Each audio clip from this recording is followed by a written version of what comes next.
Hi there. Gandang umaga po.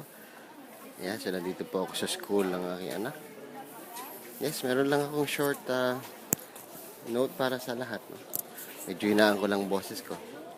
Yeah, have you ever encountered people na yung alam ko na yan? Yung sabi mo siya, alam ko na yan, nasubukan ko na yan. Hindi gumagana yan. Dati na ganyan ang ginagawa ko. Believe me, you're doing it wrong. No?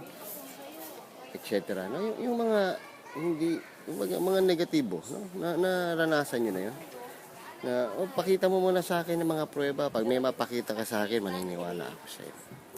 Kasi ginawa ko na dati yan, it won't work. No? So kung may mga ganun kayong taong nasa salubong, believe me, it's not your fault, no? So wala kang kasalanan sa kanila. And hindi mo kailangan, don't exert too much effort to convince them or to prove them wrong, no? It's not your fault. Hindi sila mali. You just have to empathize with them. May pinagdadaanan sila. Maaring may experience sila na hindi mo experience, no? Maaring mayroong silang ginawa na hindi mo pa naman nagagawa, no? So the best thing to handle those types of people is just to sincerely empathize with them, no? Sincerely care for them. Paramdam mo na talaga. Like I really appreciate your opinion, no?